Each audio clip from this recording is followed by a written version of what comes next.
You know, being in the business that I'm in, I had to learn body language pretty quickly. And when a client or a customer is sitting like this, this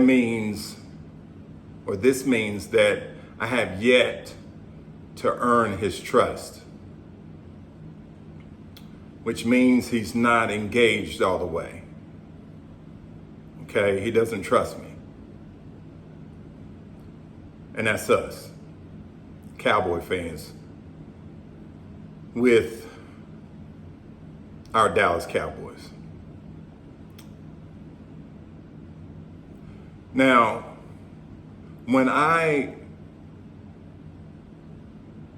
eventually figured out a way to break down the trust barrier to my customers or clients, they eventually became more engaged. And when that happened, their body languages changed to this.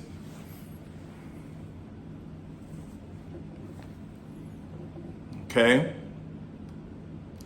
They also started a little bit of head movement when I asked them questions, because I had to get on common ground with them. I had to earn their trust. It wasn't given to me. I had to earn their trust by being honest, okay, and transparent. But Stephen Jones, AKA Catboy, Mike Fisher called him Cat Man. Shout out to him. That's who I follow. No, shout out to all the big dogs. Law Nation, Vach, Foots, just all the big dogs. But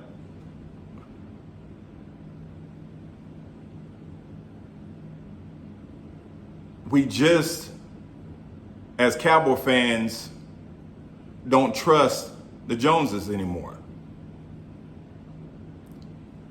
And that's just the way it is. Because during free agency, they chose not to make moves because they told us that we didn't have to. Our team was getting healthier. We had a roster that can compete with any team in the NFC. Now, I'm gonna be honest with you, Cowboy Nation.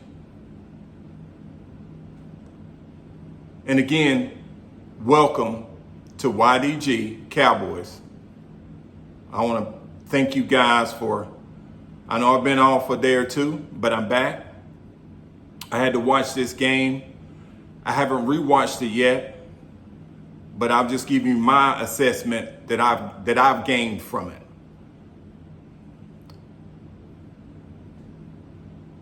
The Joneses, by not making moves in free agency, said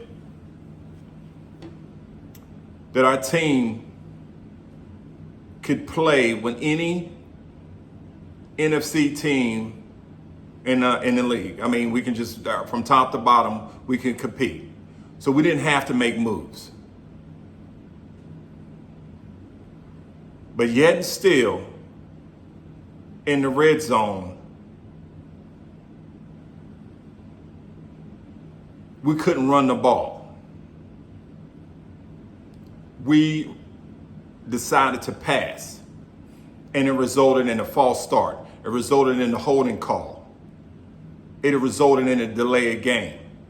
1st and 5, Cowboy Nation. 1st and 5 with 2 minutes left to go, and we couldn't score.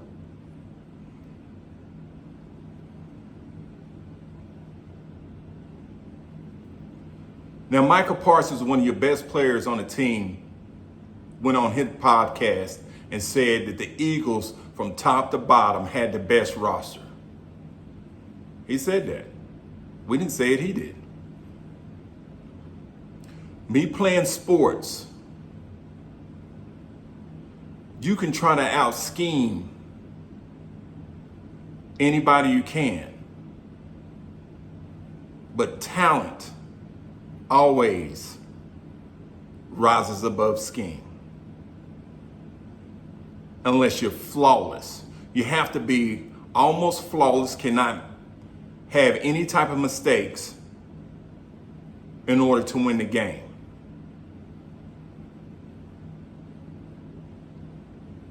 Now, is our team talented? Of course. Could our team have won that game? Yes. But we had to almost be flawless to win the game. We had to. Because even though the Eagles didn't play nowhere, they just didn't play as well as we did. Stats-wise, they didn't. And yes, the refs helped them out. But let me tell you something, Cowboy Nation. As my coach always told me, if you're waiting for the refs to bail you out, you might as well don't even play. You cannot wait and you cannot depend on the refs to bail you out. You just can't do it. You have to play through the refs to win. You can't wait. You just can't. The refs, there's no excuses. There really isn't.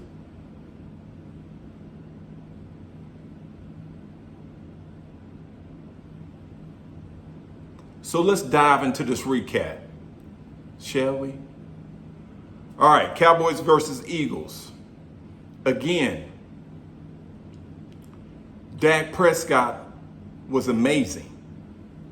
374 yards, a total of 3 touchdowns, no interceptions with 115 passing rate. Dak Prescott came to play, but yet Cowboy Stephen Jones did not help him. He didn't go into free agency to help him. You don't think we could have used Derrick Henry? You don't think we could have used a corner from the Chicago Bears? There was a shutdown corner that we could have got. You don't think we could have used Devontae Adams from the Raiders? You don't think we could have used DeAndre Hopkins?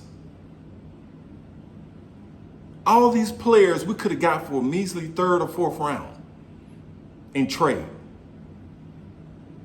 But no, our roster was good enough to compete from top to bottom because we're getting healthy and we didn't need it.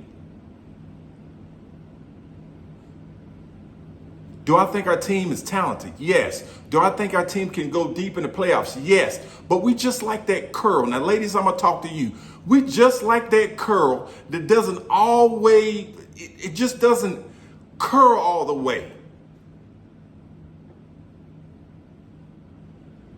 All your other curls, but you got that one curl in your hair that just doesn't curl all the way. That's us. That's the Cowboys.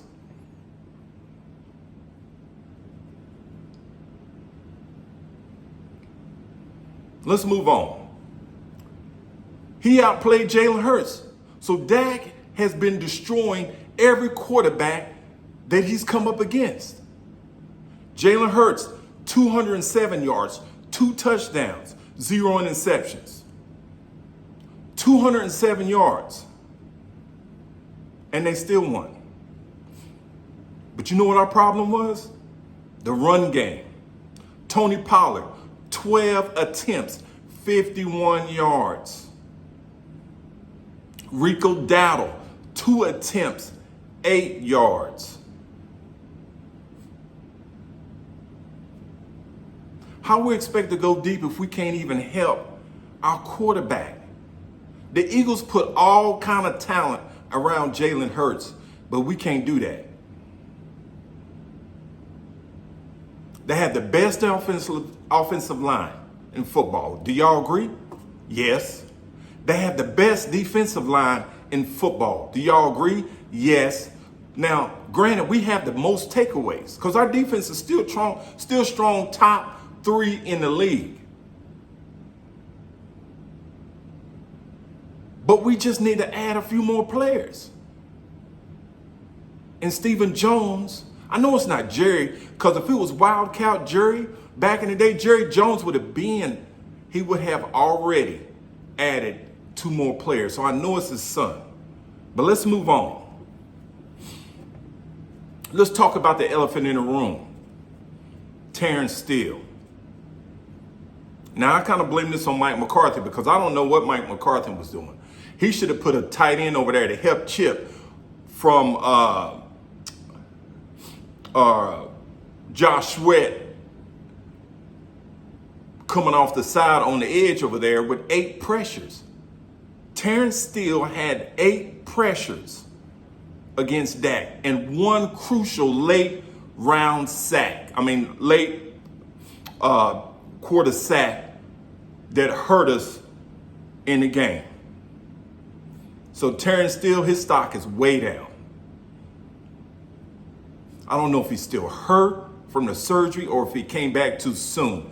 But we should have put at least 1 or 2 tight ends over there to help him out, to help chip some of the pass rushers that were coming off the edge to give Dak Prescott time. Again, Mike McCarthy, these 7-step drops, we just didn't need it in that time. We needed 3-step. Dak needed to get rid of the ball. Now, Dak played a hell of a game. Who was Mississippi State Dak. He was running all over the field and he was passing the ball and he was accurate. This kid was playing. But we just didn't help him. We just didn't help him.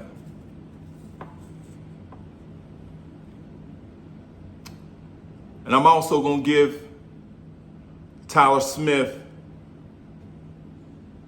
our guard, his stock is going through the roof. He literally shut down Jalen Carter, who everybody thinks he should have been the #1 draft pick for defensive tackle this past draft for the Eagles. He shut him down, and Jalen Carter has been killing it until he met up against our guard.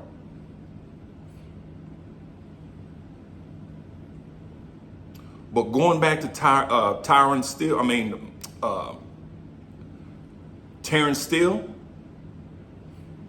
his Pro Football Focus has got him graded as a 50.6. That's where he's at right now. That's horrendous. That's god awful. And I don't understand how Jordan Lewis, and I'm not really going to talk about the defense today or tonight, but I'm going to dive a little bit deeper in my next segment. But Jordan Lewis somehow was continuously getting beaten by the tight ends. And I don't understand, was a flaw in our scheme? Because why a 5'10", 160-pound cornerback was trying to guard Dallas Goedert across the field? I just don't understand that. And I don't understand why our safeties wasn't coming down to field. So that's something else I want to talk about in my next segment about Dan Quinn's scheme, because it just wasn't. The Eagles scored, I think, 14 unanswered points in the third quarter. We was up by 3 going in a half. And then it was just a total debacle in the third quarter.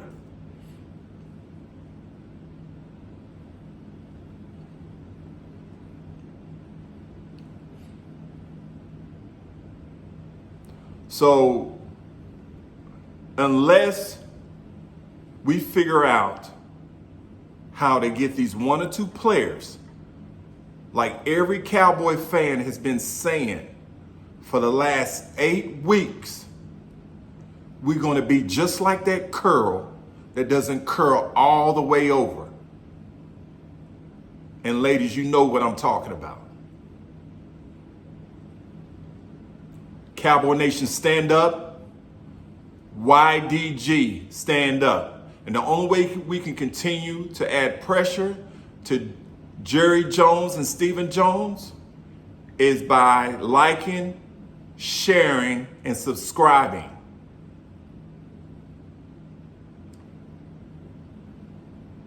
Cowboy Nation, stand up. YDG, stand up.